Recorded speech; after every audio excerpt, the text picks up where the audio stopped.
Hello, Muffins. This is part two of the opening scene analysis. So we have just come from this really sort of like hyper real football match where we get like soundtrack, we get the soundtrack of like crowds cheering, and we get like swift editing. It's very montage based, and we've been introduced now to all the main players. All the male characters, of course, have got a lovely title card with their name, and the female characters are literally on the sidelines in the shadows. So the film now is going to go on to a slightly different sort of tone. Your future, choose life. So that's a match cut where the football sort of like hits him on the head, and then he's getting the hit in this scene as well. So it's a match cut to combine these two like emotions, these two feelings and situations.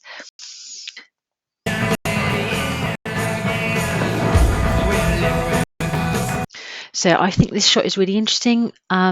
So we have the smoke as if his breath or soul is leaving his body. And then what I really think is interesting about this section is how the camera is moving, crawling around him. The only other person in this situation who is crawling around is Baby Dawn. So we kind of have this, I'm going to propose like a Baby Dawn style point of view shot. She is the eyes of innocence in this scene. She's looking at like all the drug taking going on around her with innocent eyes, and that is kind of where we would assume the audience are positioning themselves as well.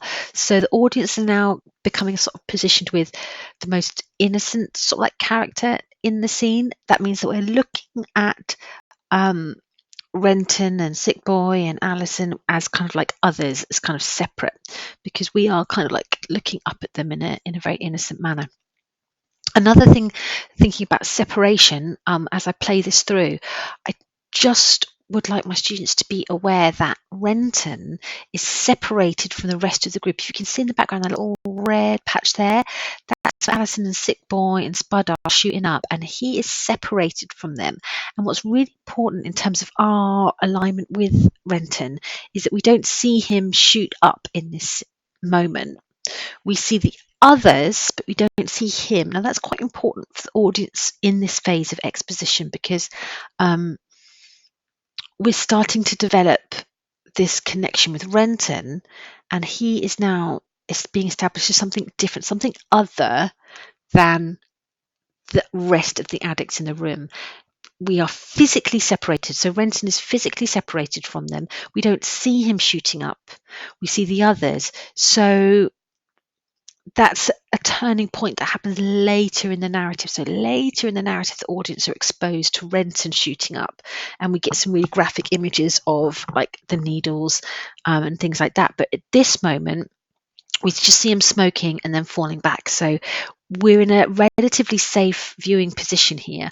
Our hero, our protagonist at the moment, is kind of like being established as a safe-ish character compared to the others. The others are bad addicts. They're over there. They're separate to Renton, whom is at the moment the audience are being shielded from that darkness of his character. Let's play it on. Hopefully you'll see what I mean. But why would I want to do a thing like that?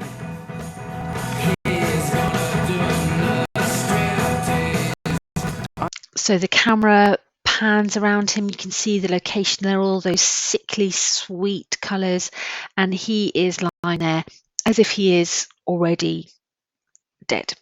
So he's talking about choosing life, but in fact, as he says, he's not. He's choosing something else, and it's this life where he's lying there, very skeletal and looking like he's dead already. I chose not to choose life. I chose something else. And the reasons? There are no reasons. Who needs reasons when you've got heroin? So again, we've got these Baby Dawn sort of like perspective shots here, Baby Dawn point of view, the innocent eyes. So the audience are aligning with the most innocent like characters in this situation. And the color palette is really interesting. We've got much more vibrant colors coming through now. The director wants us to feel the rush, so we're getting that hit of color, thank you, in these moments. And the sign on the wall, it says welcome to Mother Superiors. It's at baby dawn level. It's at audience level. So it's this idea of like crawling through the scene like an addict or like baby dawn.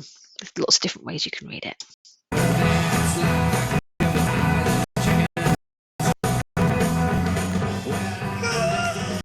Okay, there we go. So we've got these two spaces, two different ways that we can choose to go. We can choose to go into the relatively safe space where baby dawn is, but we don't. We continue on into the more dangerous space, which has got more of a red color palette to it. So we've got green in this film, sort of like the color of addiction, and red as well, colors of addiction. And then we've got like sickly colors of like yellow and pink as well as a base. Goldfinger's better than Dr. No. Both of them are a lot better than diamonds. If we're going to extend the metaphor that this this shot is kind of like a little bit symbolic of baby dawn, then what we've got here is the baby looking up at the parents, Alison and Sick Boy. Forever. Our judgment reflected in its relatively poor showing at the box office. Can you see here how the a lot of the paraphernalia of like drug taking at this point is kind of shielded from the audience? We can't really see what Spud is doing. We don't really see things just yet. That's saved for later on in the narrative as this kind of like element of like drug taking becomes more dangerous for Renton, for us. Then we get to see more of that paraphernalia. But at this point, we're shielded from it a little bit. Now, I think this is really, really interesting. So I'm going to let this play through a little bit. Alison's high is filmed really differently to Sick Boy's high. I would suggest that Alison's high is sort of fetishized and sexualized by the use of the voiceover, whereas Sick Boy's is not, and Spud certainly isn't.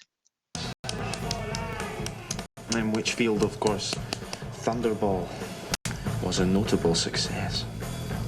People think it's all about misery and desperation and death and all that shit, which Alison also has no lines in this scene. So she kind of like goes, get off at some point, but we don't really hear her say it. So she is essentially just a prop to be looked at. So there's a little bit of male gaze going on here as well. So we're invited to look at her, to gaze at her as she's having this high, which is set up to be sexual, kind of orgasmic. And then she doesn't have really, the only line of dialogue she talks about is sexual as well. So she's established as this sexual object through the cinematography and lack of dialogue until the point where she says something and then it is just referencing sex. which is not to be ignored. Fuck off! That's cunt! But what they forget is the pleasure of it. Oh, Dave, wait.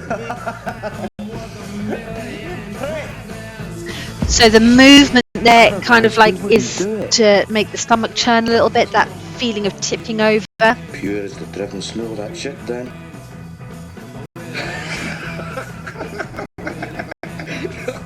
After all, we're not fucking stupid.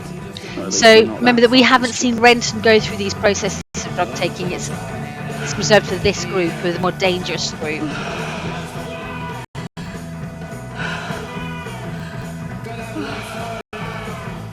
Take the best orgasm you ever had, multiply it by 1,000 and you're still nowhere near it. This is a long take. We're invited to gaze at her reaction. That beats any fucking cock in And the then world. When you're on jump, we you've see only one worry. they put on an And when you're off it, you're suddenly implications obliged to are worry that about you all have sorts of other shite. Got no money, can't get pissed. Got money, drinking too much. Can't get a bird, no chance of a ride. Got a bird, too much hassle. You have to worry about bills, about food, about some football team team that never fucking wins, about human relationships, and all the things that really don't matter. So now we're starting to see more of the paraphernalia, assigning sort of like the. So do you see like this wash of red behind Mother Superior and Sick Boy to sort of like suggest that they are more dangerous and threatening than when you look the other way and you've got like Spud and Alison have a sort of lighter colour palette on their side of the room. This is the darker, more dangerous area of the room, and these are two characters that we see interacting more with like the needles and things. When you've got sincere and truthful junk habit. I'd say in those days he was a muscular actor. With all the presence of someone. So again, a really low angle shot looking up at them like the with parents. a sly wit to make him a formidable romantic lead. Closer in that respect to Cary Grant.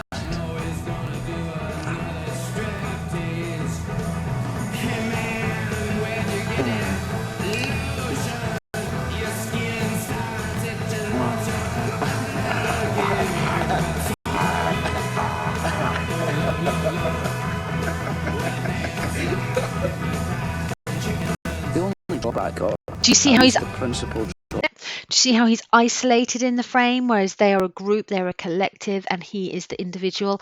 That's kind of linking as well to his change in ideologies and politics later on. He moves to London, he becomes the capitalist, he becomes the individual. But there are clues here all the way through this opening section that he is different, he's other, he's not the same as them, he is other. drawback is you have to endure all manner of cunts telling you that No way would I poison my body with that shit. Great way to introduce Begbie. So he is wearing, Robert Carlyle described him as a bit too smart, pin sharp, and he said that small psychos are the best. And the way that they all talk about him is that he's a mate, so what can you do? And this is a fourth wall break, he's talking to us. So the camera is continuously approaching him and in a sort of like in a tracking shot. So this direct engagement with the audience, positioning us in this idea of, well, he's a mate, so what can you do? And they're doing that really, really soon. All these fucking chemicals. No fucking way. Okay, and again we have so these are the two friends that are clean. I'm really, really interested. So we've got Tommy there. I'm really interested in Tommy and Liz.